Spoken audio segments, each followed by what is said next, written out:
کہ مجھے اونرشپ ملنی چاہیے, مجھے اسٹیٹ کی اونرشپ ملنی چاہیے, مجھے انسانوں کے اوپر اونرشپ ملنی چاہیے, مجھے ریاست کے اوپر اونرشپ ملنی چاہیے, مجھے پیسہ ملنا چاہیے, مجھے اتھارٹی ملنی چاہیے. یہ دس واز دا بیسک سن جو تھا اس دنیا میں آیا, وہ ہے لالچ کا سن, اونرشپ کا سن. اور اس کے 11 پوائنٹس میں بریفلی آپ کو بتاؤں گا, سارے نہیں, اس میں کچھ خاص پوائنٹ بتاؤں گا کہ تناؤ کیوں بن گیا ان مذاہب کے دوران. پہلا ہے the assumption of truth. ہر ان مذہب کا جو لوگ ہے, اس میں کرسچینٹی بھی شامل ہے, اس میں ہندوازم بھی شامل ہے, اس میں اسلام بھی شامل ہے, اس میں جوڈیزم بھی شامل ہے. وہ یہ کہتے ہیں we have the truth, ہمارا مذہب سچا ہے. باقی سارے کے سارے, مجھے وہ چترالی صاحب کی یاد آ گئی وہ تقریر جب انہوں نے کہا کہ منسوخ ہو گئی ہیں. بھائی صاحب آپ ثابت تو کرو کہ منسوخ ہو گئی ہیں. آپ توریت, زبور اور انجیل کو منسوخ تو کہہ رہے ہو, آپ نے کس سال میں منسوخ ہوئی, کون سے بادشاہ نے کی؟ ان کو تو یہ تک نہیں پتا, ان کو تو ہسٹری ہی نہیں پتا کہ ان دنوں میں, جن دنوں میں قرآن مجید اترا تھا یا آیا تھا آپ کے پاس, ان دنوں میں جو کتابیں تھیں وہ ہاتھ سے لکھی جاتی تھی. ہاتھ سے لکھنے کے بعد وہ دوسرے لوگوں تک پہنچ جاتی تھی. ہاتھ سے لکھنے کے بعد وہ ہزاروں میل کا سفر کر لیتی تھی. کیا وہ کتابیں جو تھی, دا رائٹر جو اپنے ہاتھ سے لکھ رہا ہے, اس نے دوبارہ لکھ کے منسوخ کر کے ان کو ریڈسٹریبیوٹ کیا؟ پرنٹنگ پریس تو نہیں تھے اس وقت. ان کو تو یہ سمجھ نہیں آ رہی کہ یہ سارے کے ساری جو کتابیں تھیں, ایون اسلام کی جو قرآن مجید ہے, یہ بھی ہاتھ سے لکھا گیا تھا. اور ان کو سکرائبز کہتے تھے جو بیٹھ کے لکھتے تھے. کیا سکرائبز نے دوبارہ ان کو کتابوں کو دوبارہ منگوا کے ریڈسٹریبیوٹ کیا؟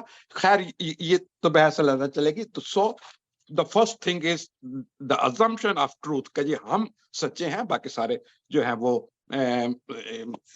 منسوخ ہو چکے ہیں, غلط ہیں, جھوٹے ہیں, بلا بلا بلا. یہ چونکہ اپنے آپ کو سچا ثابت کرنے کے لیے ہمیشہ دوسرے کے اوپر یہ الزام لگایا جاتا ہے کہ یہ جھوٹا ہے, یہ غلط ہے. سیکنڈ, پرومس آف ریوارڈس, وعدہ, پرومس آف ریوارڈس. آپ جا کے کسی مار دو گے غیر مذہب کو تو آپ کو ریوارڈ ملے گا, جنت میں جاؤ گے حوریں ملیں گی, آپ کو کیا کیا ملے گا. اور پاکستان میں تو یہ کانسیپٹ اتنا زیادہ بڑھ چکا ہے, حوروں کا کانسیپٹ, کہ وہ زندہ حوروں کے چھوڑ کے مردہ حوروں کی طرف بھاگ رہے ہیں. میں نے ایک مولوی کا, آج سے کوئی 3-4 سال پہلے ایک مولوی کا میں نے انٹرویو دیکھا تھا. وہ یہ کہہ رہا تھا کہ آپ مجھے ایک 12 سال کا لڑکا دیں, میں آپ کو آدھے گھنٹے کے اندر اس کو سیوسائڈ بامبر بنا کے دکھاتا ہوں. میں آپ کو بنا کے اس کو دکھاؤں کہ یہ کیسے تیار ہو جائے گا سیوسائڈ کرنے کے لیے. اس نے جو اس کا انٹرویو لے رہا تھا, اس نے کہا کہ بتاؤ, اس نے مثال دی. اس نے کہا کہ میں ایک سیوسائڈ بامبر کے ساتھ جا رہا تھا, اس کو تیار کر کے, اور وہ میرے ساتھ بیٹھا ہوا تھا, میں قرآن کی آیتیں پڑھ رہا تھا, اور جو سفر پڑھ رہا تھا تو میں اس کو یہ کہہ رہا تھا کہ میں ان حوروں کو دیکھ رہا ہوں, یہ وہ حوریں ہیں, جب تم دھماکہ کرو گے یہ تمہارے ساتھ ہوں گی. یہ ریوارڈ ہے. پھر ریوارڈ ہے جنت اور جہنم کا. آپ نے دنیا کو تو جہنم بنا دیا اور خود جا کے جنت میں بیٹھ گئے. یہ کس قسم کا ریوارڈ ہے کہ آپ نے تو ہیون کو کیا بنا دیا؟ ہیون کو آپ نے بنا دیا کہ وہاں پر نہر کی دودھ کی نہریں ہیں, شہد کی نہریں ہیں, وہاں پہ بہت اچھا موسم ہے. کیا یار وہ ارتھ ہے ہیون؟ یہ چیزیں ارتھلی ہیں بھائی میرے, یہ نہریں اور یہ دودھ کی کنارے, پھل وہاں کے اچھے, یہ جو عورتیں ہیں, یہ جو سیکس ہے, یہ ساری کی ساری چیزیں جو ہے یہ ارتھلی ہے. یہ خدا کے ہاں ایسی چیزیں موجود نہیں ہے. خدا کوئی فزیکل فارم میں آسمان کے اوپر اس نے کوئی وہ جنت نہیں بنائی جیسے کہ شیراز میں جنت بنائی گئی تھی. جنت وہ نہیں ہے جس کا کانسیپٹ آپ لوگوں کو دیتے ہیں. انہوں نے وہ کانسیپٹ دیے کہ بندہ خود بخود پاگل ہو جاتا ہے. جی اچھا مینو جنت ملے گی, ایسے تو مینو کچھ بھی نہیں ملیا. اس کے بعد سپیریٹی کمپلیکس ہے کہ یو آر بیٹر دین ادرس. جب ایک مذہب اپنے آپ کو یہ کہے کہ آپ دوسرے سے بہتر ہیں، آپ دوسرے سے سپیریئر ہیں، آپ کو خدا نے اعلیٰ انسان بنایا ہے، وہاں پہ آ کے جھگڑا ہو جاتا ہے، تو پھر وہ دوسروں کو انفیریئر سمجھے گا، دوسروں کے ساتھ وہ سلوک کرے گا جو وہ اپنے ساتھ پسند نہیں کرتا۔ یہی وجہ ہے کہ پاکستان میں جس طریقے سے آپ کے مدرسے میں اسلام کو پیش کیا گیا، اس میں انہوں نے ان کو کہا کہ یو آر سپیریئر پرسن، اگر آپ مسلم ہیں تو آپ خدا کے نزدیک بہت خوبصورت ہے۔ میں نے اپنے ایک خود افسر کو، جب میں ایم ڈی اے میں کام کرتا تھا، افسر کو میں نے خود اپنی آنکھوں سے یہ، اپنے سارے کانوں سے یہ سنتے دیکھا، اس نے کہا کہ دنیا میں جتنی بھی ترقی ہے وہ اسلام کے لیے ہے۔ دنیا میں اگر امریکہ کے پاس پاور ہے، اگر ان کے پاس پاور ہے، یورپین کنٹری کے پاس پاور ہے، کل کو یہ ساری کی ساری پاور اسلام کی ہے۔ دنیا میں جو سائنس رائج ہے، یہ اسلام نے سائنس رائج کی ہے۔ دنیا میں جو اچھے قوانین ہیں، وہ اسلام نے دیے ہیں۔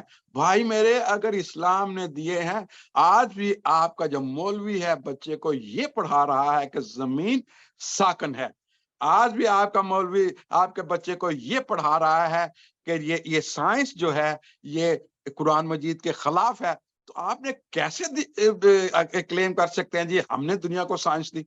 آپ کیسے کلیم کر سکتے ہیں کہ آپ کے اپنے ملک میں انجسٹس ہے؟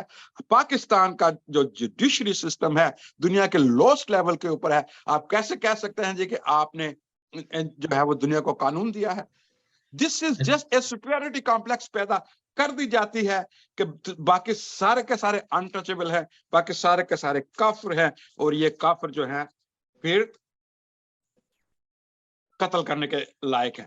پھر اس کے بعد سب سے بڑی پریشانی، ہم تھوڑی دیر کے لیے اسلام کے اندر کا جائزہ لے کے دیکھ لیں۔ دوسرے مذہب کے ساتھ تو ڈائیورسٹی آپ کی ہو گئی، اس کے ساتھ دشمنی تو آپ کی ہوگی، آپ کے مذہب کے اندر ہی جو ہے ڈائیورسٹی ہے۔ ایک جیسے ریورنڈ سائمن نے کہا کہ اہل تشیع جو ہے وہ اور تشریح کرتے ہیں اسلام کی، حنفی اور کرتے ہیں،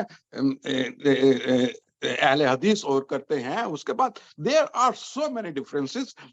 کل ہی میں انجینئر محمد علی کا ایک وہ پڑھ رہا تھا، وہ تو یہ جو مقبروں والے جو پیر ہیں ان کے اتنا خلاف ہے، اور پھر لوگ اس کو گالیاں دیتے ہیں اس لیے کہ مقبروں والے فقیروں کا جو ہے یہ جو آپ کے سارے داتا دربار ہے، یہ دس از اے فائنینشیل گیم، اگر وہ یہ بند ہو جائے تو وہ اس کو کیسے قائم رکھ سکتے ہیں؟ آپ کے اپنے مذہب کے اندر اتنی ڈائیورسٹی ہے۔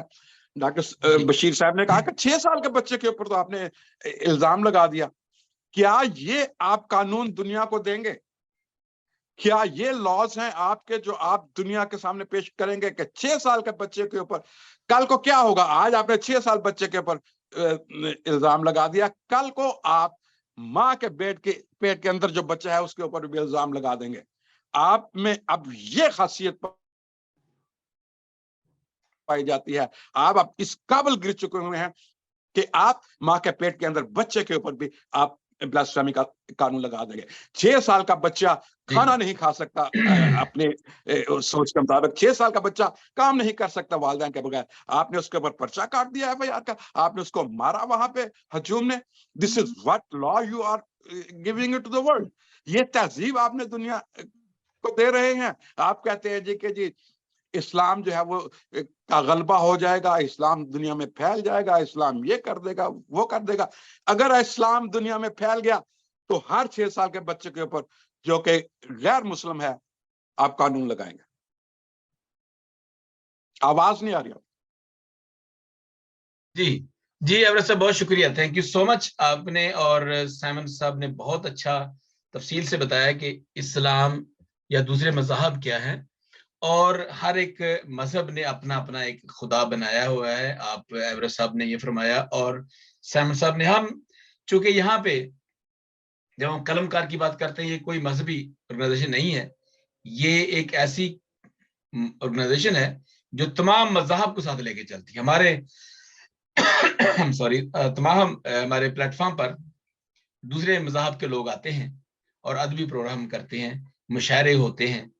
تو یہاں پہ یہاں پہ یہ مطلب ہم چونکہ ہمارا جو فوکس ہے یہ جب بات کر رہے ہیں وہ پاکستان کے حوالے سے ہے، اور بہت سے لوگ یہ بات کرتے ہیں. ابھی منیب صاحب ہیں، کوئی ایک ہلالے تھے کہ وہ ہلال کمیٹی کے، ہاں جی، تو انہوں نے بھی یہ کہا تھا کہ یہ بالکل ناجائز ہے.